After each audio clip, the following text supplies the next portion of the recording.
As though local tourism wasn't hit hard enough the first time, given the necessary COVID-19 lockdown levels, it now has to adjust to the new amended Level 3.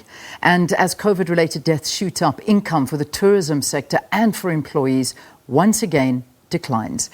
Joining us now to discuss this is Sisa Ntshona, who is the Chief Executive Officer of SA Tourism. Sisa, good to see you. Welcome. Morning, Leanne. How are you doing? Yeah, I suppose I'm okay. I mean, the two of us, it's actually quite... This is New Year's Eve. Here we are, sitting, talking to each other, instead of going out and enjoying our country as we should be during the holiday season. But that is, I think, a good indication of how badly it has been hit over this time. I mean, talk to us. Tourism, South Africa, what's it looking like? Yeah, you're absolutely right. It's such a dynamic environment that changes and it's kind of very fluid. You know, South Africa is following a risk-adjusted strategy. So essentially, the lower the risk, the lower the level, you know. Now that the risk has gone up and the country's adjusted accordingly, always the hardest hit sector is becoming tourism. And we just have to adjust ourselves around it. Yeah. I mean, just as we thought that the industry was perhaps looking to the festive season to partially recover. I mean, international tourists gone, people have been locked down to their provinces in their home, not allowed to go. People did go over December, but obviously these adjusted lockdowns have really put pay to that. Have you seen, or from what you've heard reports, a lot of cancellations taking place in the tourism sector and people deciding we'd rather just stay home, there's no point in going away? Yeah, absolutely. I mean, we've seen reactions come from all sides. Every time an announcement is made, you see the consequences of it playing through. And essentially, when the initial 3 hotspots were on the Sarabatma and Nelson Mandela Bay, we saw adjustments and cancellations away from there. Now, with the further lockdown now, what you've seen essentially is some shifts around where people are looking for places they feel safest. And what we've been saying, we've been promoting people, if you travel to the hidden gems, to the unknown spaces. But social distancing is something to always keep in mind, as opposed to compacting in the same place with everyone else. Have we seen any particular areas that have had more, I suppose, interest, especially now with lockdown? I mean, I know for myself, we as a family took a trip down to the Drakensberg area where, you know, we could, I suppose, be outdoor in the fresh or just trying to avoid the crowds. Have you seen sort of a rise in popularity in different areas? Yep. The bush is very popular at the moment. So with sand parks and the parks over there are really, really popular.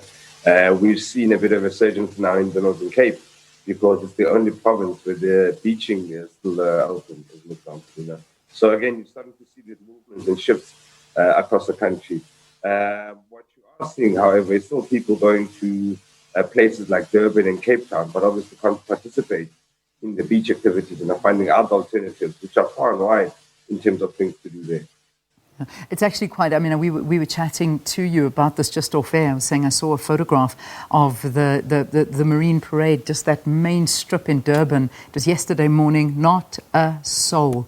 I mean, that is just, that I don't think that's ever been seen in the history that I've known. I mean, KZN, Durban at this time of the year, not to mention the Western Cape and other areas. I mean, it is jam-packed usually. This is devastating for tourism. I mean, what are the things put in place to try and help people in this sector? You know, the world right now is a hotspot. You know, irrespective of which economy you go to. You can go to, you know, the UK as an example, or even Germany. They are in hard lockdown and they have a vaccine as well.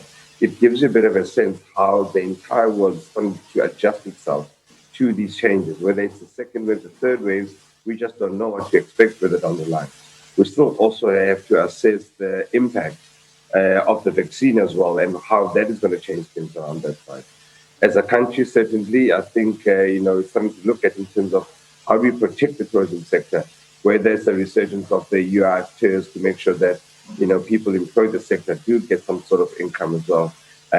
You know, we previously had the Tourism Relief Fund and also the credit-backed guarantee schemes to the bank. So I think all of these need to somehow kick in again with this future that is uncertain, unknown as to how long we're going to be in this zone for.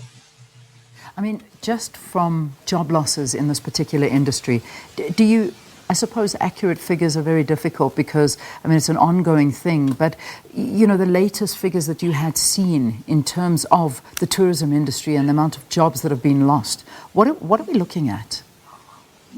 Well, the sector employs about a total of 1.5 million people there. And you find that the jobs in the sector are essentially activity linked. You know, as we get busier, we absorb more people into the sector. You're seeing probably anything now in terms of recovery, although we've seen domestic tourism come through, but we're still about 40% levels of the previous years.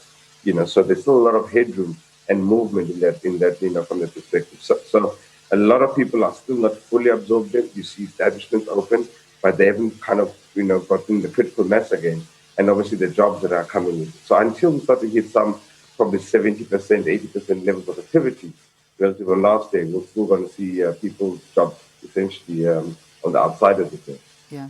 I mean, because that is, you know, when we look at hotels over this time, and I mean, I've even heard of reports, and I'm not too sure, but with these level 3 restrictions, some resorts have even closed the swimming pool, and obviously you can't go to the beach, and, you know, some of the shopping centres are now packed, and it is just turned for the worst for the tourism industry. It really has. I mean, even before December, you talk about how many people are employed, but we also know that this is a major contributor to our GDP. Tourism is massive, whether it be locally or internationally.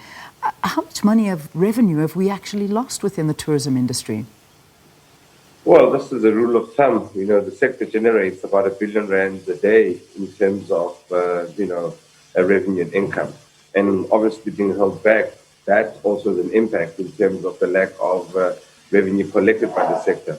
And, you know, tourism is a perishable product, you know, so you can't kind of store it or pack it up essentially. And a day lost is a day gone. Now, what we are trying to do is as much as possible to understand the unfolding, you know, consequences of the pandemic and make sure that we can start to push up domestic tourism as much as we can, because for the foreseeable future, that's what we have. You know, we've obviously got now the curfew coming in at 9 o'clock. Restaurants have to close by 8 p.m. And you know, that is now the rule going forward until, of course, mid-Jan when we get a reassessment. But, you know, are there any adjustments that perhaps the tourism industry are saying, this is too harsh on us, please can you reconsider this just to stay afloat? It's a very difficult and tight, you know, balance that the government has to keep, you know, between saving lives and saving livelihoods. The sector, we are comfortable, has done as far as possible what it can do. You know, issues around sanitizing, issues around, you know, social distancing and wearing of masks. There are health and safety protocols that are put in place. It is merely just factors that are totally out of our control. You know, the third variant, the fourth variant of these kind of pandemic coming through, and we'll just have to adjust accordingly on that front.